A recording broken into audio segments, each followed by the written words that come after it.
Assalamualaikum warahmatullahi wabarakatuh. Waalaikumsalam Waalaikumsalam warahmatullahi warahmatullahi wabarakatuh. wabarakatuh. Selamat pagi menjelang siang teman-teman. Selamat pagi, Bu. Pertama-tama marilah kita panjatkan puji dan syukur kepada Tuhan Yang Maha Esa, di mana atas berkat rahmat dan hidayahnya kita masih diberi kesehatan sehingga kita dapat berkumpul di sini dalam kegiatan Diklat Manajemen SLRT di Balai Besar Pendidikan dan Pelatihan Kesejahteraan Sosial Regional 1 Sumatera di Padang ya teman-teman ya. Tak kenal maka tak sayang maka tak cinta. Jadi marilah kita sama-sama memperkenalkan diri terlebih dahulu ya teman-teman ya. Perkenalkan, nama saya Sri Fitria Meliza, biasa dipanggil Bu Imel. Pada saat ini saya diberi kesempatan untuk menyampaikan materi terkait dengan pengenalan PPKS dan PSKS. Nah, mungkin saya juga ingin mendengar dari teman-teman, dimulai dari Bapak Arif. Silakan Pak, sebutkan nama dan asalnya. Perkenalkan, nama saya Muhammad Arif, panggilan Arif, asal dari Padang. Oke, kemudian dilanjutkan dengan Bapak Trisno. Silakan Pak Trisno. Selamat pagi teman-teman, selamat pagi Ibu Imel. Perkenalkan, Pak Trisno. nama saya Trisno Arlindo, berasal dari Jogja dan sekarang domisili di Padang. Oke, terima kasih Pak Trisno. Kemudian lanjut Pak Kevin, dipersilakan. Terima kasih, Bu Mel. Assalamualaikum warahmatullahi wabarakatuh. Waalaikumsalam warahmatullahi wabarakatuh. Silakan Bu Mel, kawan-kawan. Nama saya Kevin Rizal Nugraha. Silakan panggil Kevin. Saya dari Madagaskar, Bu. Jauh kali Madagaskar. Oke, baiklah teman-teman. Sekarang kita lanjut ke pokok materi kita untuk siang hari ini. Nah, pada kesempatan ini saya diberi waktu untuk menyampaikan tentang materi pengenalan PPKS dan PSKS. Adapun tujuan dari pembelajaran ini adalah nantinya diharapkan teman-teman mampu memahami tentang masalah sosial dan jenis-jenisnya. Kemudian juga teman-teman diharapkan mampu memahami dan menjelaskan kembali apa yang dimaksud dengan PPKS dan PSKS serta kriterianya berdasarkan Permensos nomor 8 tahun 2012. Dan yang keempat yaitu teman-teman diharapkan mampu menjelaskan terkait dengan lembaga kesejahteraan sosial, kemudian apa-apa saja lembaga kesejahteraan sosial yang ada di tingkat pusat, provinsi, dan kabupaten kota. Nah, teman-teman, sekarang saya ingin merefresh kembali pengetahuan teman-teman terkait dengan permasalahan sosial. Nah, coba teman-teman sebutkan minimal 2 permasalahan sosial yang ada di lingkungan teman-teman.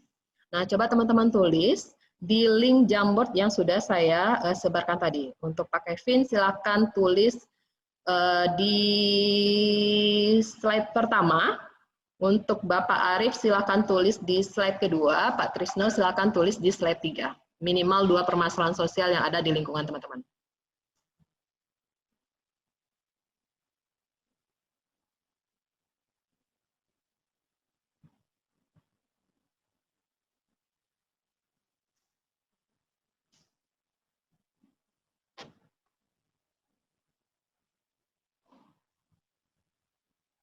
Oke, yang sudah masuk jawabannya Pak Arif, masalah sosial itu ada kecacatan dan gelandangan. Kemudian Pak Trisno, masalah kemiskinan dan korban tindak kekerasan. Terus Pak Kevin.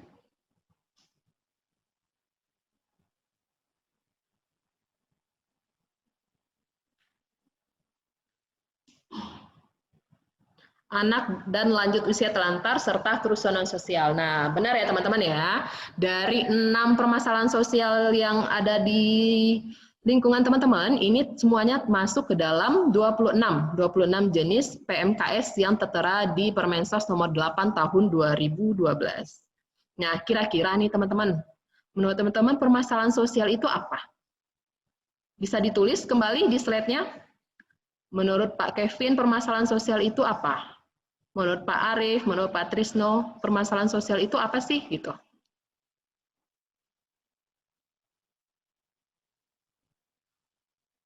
Coba kita sama-sama merefresh kembali ya, karena memang saya yakin teman-teman sudah lama sudah berkecimpung di dunia per SLRT-an, pasti sudah tahu apa itu permasalahan sosial menurut versi teman-teman masing-masing dulu.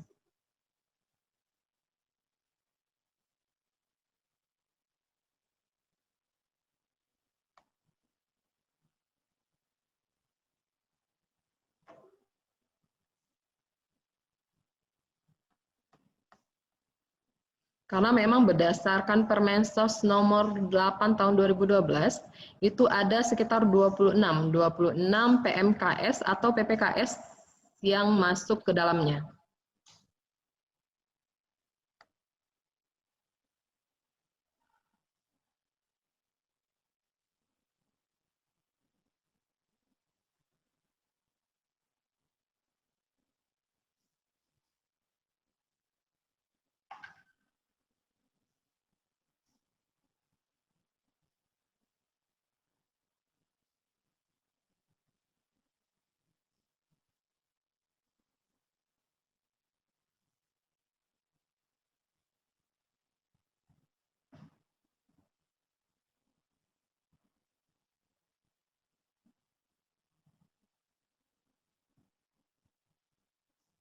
Nah, Pak Kevin menjelaskan bahwa masalah sosial adalah suatu kondisi di mana terjadinya sesuatu yang tidak diharapkan. Betul juga, kondisi di mana terjadinya sesuatu yang tidak diharapkan. Berarti ada kesenjangan berarti ya Pak Kevin ya. Kemudian menurut Pak Arief apa? Pak Trisno? Bisa ditulis di papan tulis digitalnya, masalah sosial itu apa?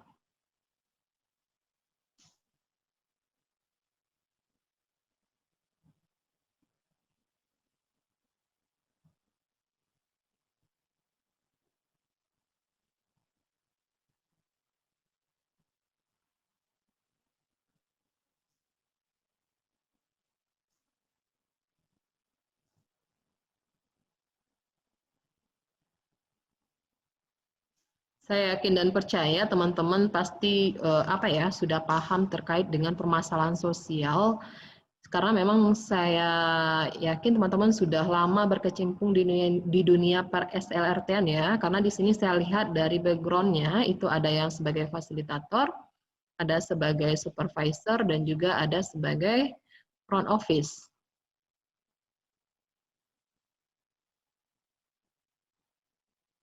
Nah, menurut Pak Trisno, masalah sosial adalah merupakan situasi atau kondisi yang dirasakan masyarakat saat ini. Betul, situasi yang dirasakan bisa seperti adanya kesenjangan kehidupan sosial atau sesuatu yang tidak sesuai dengan harapan. Oke, jawabannya yang bagus ya Pak Trisno ya. Kemudian Pak Arief, menurut Pak Arief apa? Masalah sosial.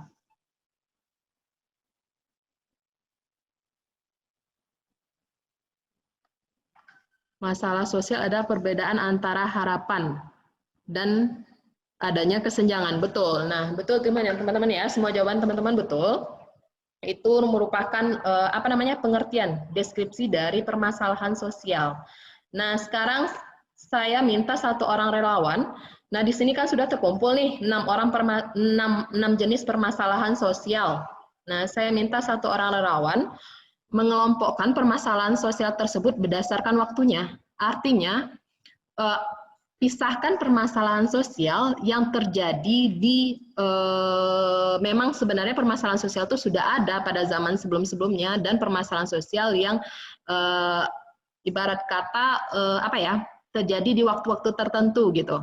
Mungkin bisa Pak Kevin minta bantu dikelompokkan permasalahan sosial, bisa ditulis di slide 4.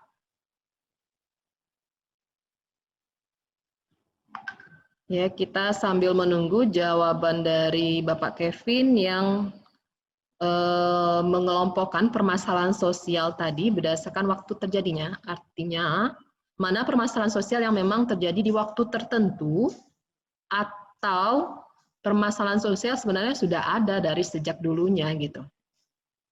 Jadi nanti kita, Pak Kevin coba mengelompokkan terlebih dahulu. Oke, di sini sudah tertera permasalahan sosial yang sudah terjadi sejak dahulunya, yaitu anak atau lanjut usia terlantar. Kemudian,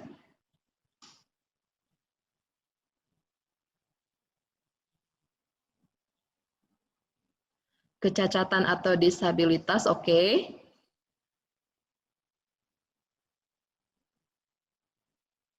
Kemudian, gelandangan, oke.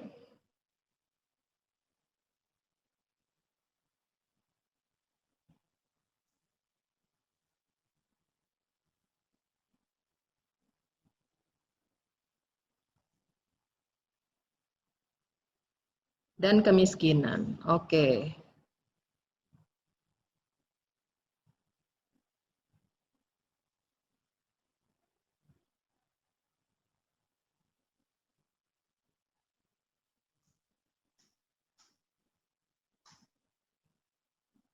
Kemudian permasalahan sosial yang terjadi pada waktu tertentu. Nah, di sini Pak Kevin sudah mencoba mengelompokkan bagian kedua, permasalahan sosial yang terjadi seiring dengan perkembangannya zaman. Yang pertama, kerusuhan sosial, kemudian korban tindak kekerasan. Nah, teman-teman coba kita refresh kembali, menurut teman-teman nih, apa yang dimaksud dengan PMKS? Dulunya namanya PMKS ya, sekarang namanya PPKS. Kira-kira menurut teman PPKS atau PMKS itu apa? Bisa coba menurut Pak Trisno apa PPKS? Ya, terima kasih Bu Mel. Saya mencoba menjelaskan itu definisi dari PMKS atau PPKS serta PSKS. Kalau menurut saya PMKS atau PPKS itu merupakan seseorang atau keluarga yang karena ada suatu gangguan atau hambatan tidak dapat menjalankan fungsi sosialnya secara utuh, sehingga tidak dapat memenuhi kebutuhan hidupnya yang baik. Gitu. Sementara kalau PSKS itu merupakan sumber daya manusianya yang dapat digunakan untuk mensejahterakan, mengusahakan kesejahteraan sosial. Itu menurut saya. Oke, terima kasih Pak Trisno. Nah, coba ya teman-teman ya, kita lihat berdasarkan Permensos nomor 8 tahun 2012. Kira-kira PSKS itu apa sih, PPKS itu apa sih gitu ya. PPKS adalah seseorang, keluarga atau kelompok masyarakat yang karena suatu hambatan, kesulitan atau gangguan tidak dapat melaksanakan fungsi sosialnya, sehingga tidak terpenuhilah kebutuhan hidupnya baik jasmani, rohani maupun sosial secara memadai dan wajar. Nah, berdasarkan Permensos nomor 8 tahun 2012, ada 26 PPKS yang masuk ke dalamnya.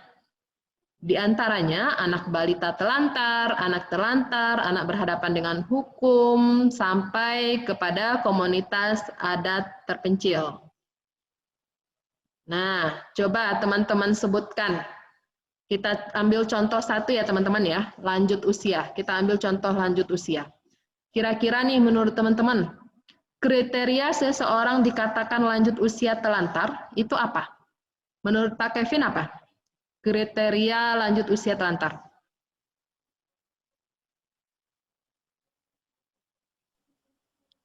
Baik, terima kasih Bu Mel. Cek, bisa dengar kawan-kawan? Bisa Pak? Oke, sip. Bisa Pak Kalau Kevin. lansia terlantar, itu menurut saya, yang pertama dia nggak ada yang merawat. Apakah itu keluarganya atau mungkin ya tetangganya gitu nggak ada yang merawat. Artinya di dalam kartu keluarga dia sendirian gitu. Nah, ya, nggak ada yang ngurusin gitu ya Pak ya? Ya, terus yang kedua mungkin dari segi apa ya Bu Mel? Bukan mungkin ini udah pasti dari segi sandang, pangan, papan itu dia nggak punya.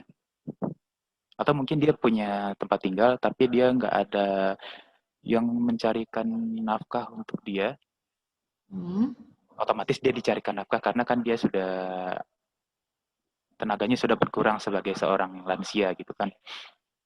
Apalagi ya?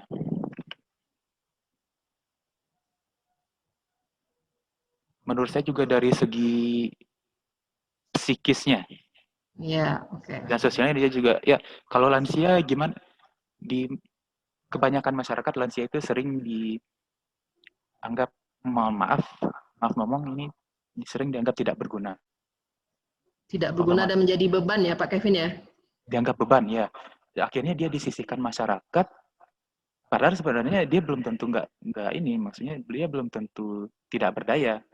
Coba seandainya dia dilibatkan dalam suatu kelompok, mungkin dia akan merasa lebih merasa lebih sejahtera dan pengistilahan lansia terlantar untuk seorang lansia itu jadi nggak ada gitu. Nah ini kan terlantar karena dia tidak dilibatkan secara sosial, lalu tidak diajak berinteraksi, lalu tidak terpenuhi kebutuhan-kebutuhan primernya lah gitu Bu. Terima kasih Bu Mel. Oke, terima kasih Pak Kevin. Aplaus dulu untuk Pak Kevin dong. Nah, kita lihat ya teman-teman ya, berdasarkan Permensos nomor 8 tahun 2012, kriteria dari lanjut usia telantar adalah seseorang yang berusia 60 tahun atau lebih karena faktor-faktor tertentu tidak terpenuhi kebutuhan dasarnya.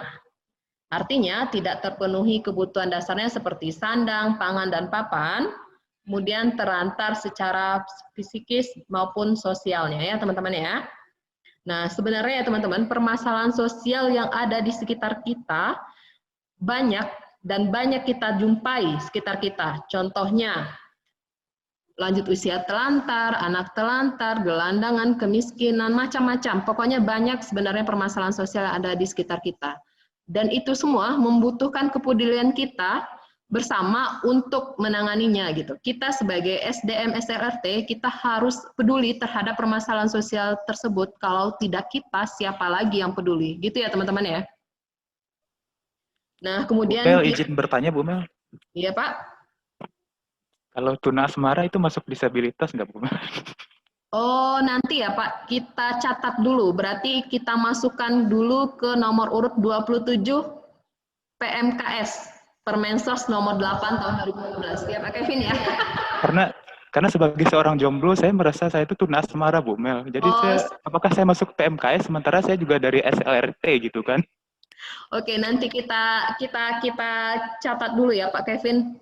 Jangan-jangan ini Pak Kevin ini sekalian curcol ya teman-teman ya. Karena status kejombloannya gitu. Jadi galau gitu ya. Nah, kemudian teman-teman, nah kira-kira nih menurut teman-teman apakah SDM SLRT bagian dari PSKS? Gimana menurut teman-teman? SDM SLRT bagian dari PSKS enggak? Menurut Pak Trisno gimana? Pak Kevin? Kalau dibilang PSKS, kalau kami dibilang sebagai PSKS, saya setuju sih Bu Mel, karena kan gini, PSKS alasannya apa? PSKS itu kan segala macam bentuk potensi dan sumber kesejahteraan sosial gitu kan. Jadi ya bukannya memuji diri sendiri, bukannya memuji profesi kami, tapi memang kami ditugaskan juga untuk ditugaskan sebagai salah satu pilar kesejahteraan sosial yang mana tujuannya adalah untuk mensejahterakan para PPKS tadi gitu. Menurut saya gitu. Jadi saya bisa dibilang di sini saya sebagai PPKS juga karena saya tidak tuna asmara dan juga PSKS gitu Bu. Mohon maaf kalau bercandanya kelewatan Bu. Iya betul Pak Kevin. Memang SDM SLRT merupakan bagian dari PSKS ya teman-teman ya. Nah menurut teman-teman kira-kira nih siapa saja sih yang termasuk PSKS? Kira-kira? Kemudian apa yang dimaksud dengan PSKS? Kalau boleh kasih contoh Bu, menurut saya Karang Taruna juga termasuk PSKS. Betul. Selain Karang Taruna ada lagi? Apalagi kira-kira yang termasuk ke dalam PSKS? Potensi dan sumber kesejahteraan sosial. selain Karang Taruna? Kader PKK, Bu. Kader PKK boleh termasuk. Kemudian Tagana, Bu Mel. Tagana boleh, Tagana masuk. Apalagi? Apalagi Pak Arief? Kira-kira yang termasuk ke dalam PSKS?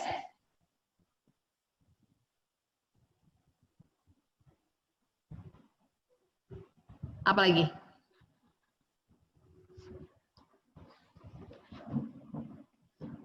Banyak sebenarnya teman-teman ya. Berdasarkan Permensos itu ada sekitar 12 ya. SKS yang ada di dalam Permensos nomor 8 tahun 2012. Nah, saya ingin menggali kembali pengetahuan teman-teman. Kira-kira menurut teman-teman pribadi, apa sih yang dimaksud dengan PSKS?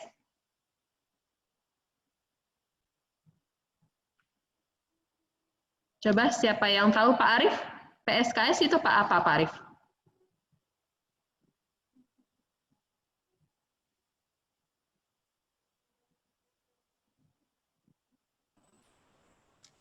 Atau Pak Kevin bisa bantu PSKS itu apa?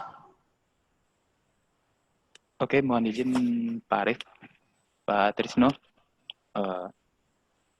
PSKS itu menurut saya kalau dari singkatannya PSKS kan adalah potensi dan sumber kesejahteraan sosial. Betul. Potensi dan sumber kesejahteraan sosial itu ya segala sesuatu yang bisa dimanfaatkan untuk membantu mengembalikan keberfungsian sosial dari para PPKS yang sudah kita bahas di awal tadi. Nah, PSKS itu bisa berupa orang, bisa berupa barang, bisa berupa tetangga sekitar kita, bisa berupa hasil alam sekitar kita. Mohon maaf kalau saya menyebutkannya separuh-separuh, sebagian-sebagian, Bu Mel, nanti mohon diluruskan. Oke, teman-teman. Terima kasih Pak Kevin ya. Sepertinya Pak Kevin begitu paham terkait dengan hal ini. Coba kita lihat pengertian PSKS berdasarkan Permensos tahun nomor 8 tahun 2012. PSKS adalah potensi atau sumber yang ada pada manusia, alam, dan institusi sosial yang dapat digunakan untuk usaha kesejahteraan sosial. Nah, berdasarkan Permensos tersebut, ada 12 PSKS yang masuk ke dalamnya. Apa aja itu? Yang pertama, pekerja sosial profesional, pekerja sosial masyarakat, tagana, lembaga kesejahteraan sosial, sampai ke dunia usaha. Nah, kita ambil salah satu contoh ya teman-teman ya, pekerja sosial profesional. Kira-kira nih menurut teman-teman, kriteria yang dikatakan pekerja sosial profesional itu apa sih? Siapa yang bisa jawab? Pak Trisno bisa dibantu? Kriteria pekerja sosial profesional itu apa aja menurut Pak Trisno? Terima kasih Bu Mel. Saya coba menjelaskan itu. Kriteria dari pekerja sosial profesional, kalau seperti pengetahuan saya itu mungkin kalau yang profesional namanya Bu Mel itu mungkin telah bersertifikasi, itu salah satunya Bu Mel. Dan satu lagi telah melaksanakan praktek kerja sosial.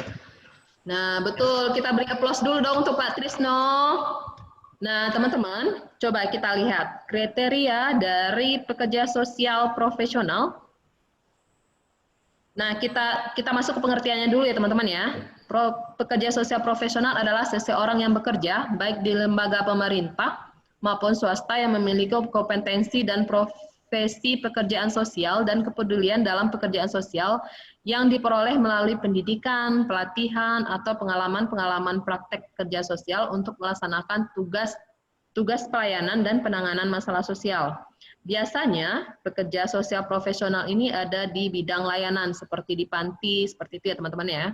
Kemudian kriterianya, betul yang disampaikan Pak Trisno tadi, dikatakan pekerja sosial profesional, itu kriterianya telah bersertifikasi pekerja sosial profesional atau sudah tersertifikasi ya, sudah diakui oleh mungkin di Kemensos ini oleh Pusbangprof ya, Pusat Pengembangan Profesi gitu ya. kemudian telah melaksanakan praktek pekerja sosialnya. Nah, Bu Mel sekarang, boleh bertanya sebentar, izin. ya Pak.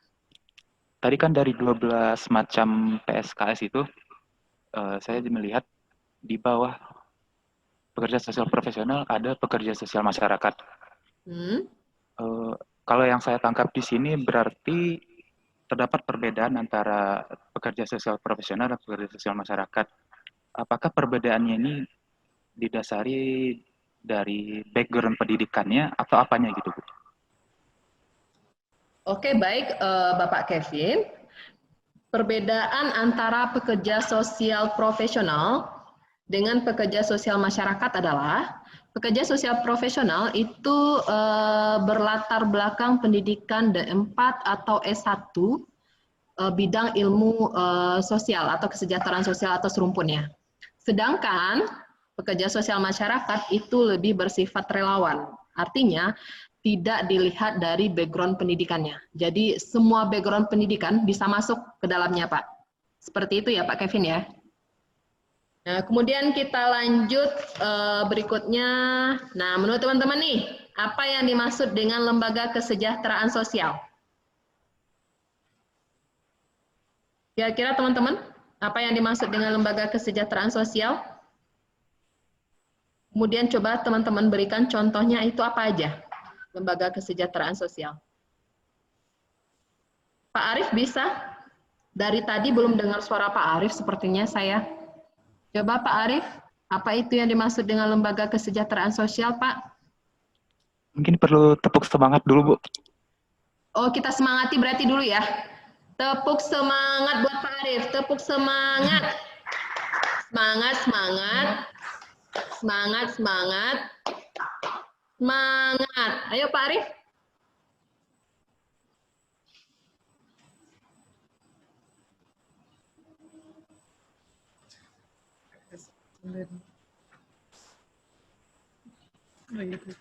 Nah, menurut Bapak Arief nih, apa sih yang dimaksud dengan lembaga kesejahteraan sosial? Baiklah, coba saya menerangkan. Lembaga kesejahteraan sosial adalah organisasi sosial atau perkumpulan sosial yang melaksanakan kesejahteraan sosial yang dibentuk oleh masyarakat. Oke, aplaus dulu untuk Bapak Arief. Oke, yuk kita sama-sama mengintip. Kira-kira nih, lembaga kesejahteraan sosial menurut Permensos nomor 8 tahun 2012 itu apa? Nah, merupakan organisasi sosial atau perkumpulan sosial yang melaksanakan penyelenggaraan kesejahteraan sosial yang dibentuk oleh masyarakat, baik yang berbadan hukum maupun yang tidak berbadan hukum. Nah, pembagian kewenangan terkait dengan rehabilitasi sosial seperti yang teman-teman lihat di slide, bahwasanya untuk tingkat pusat itu menangani masalah terkait dengan nafza, HIV/AIDS, dan rehabilitasi sosial lanjutan.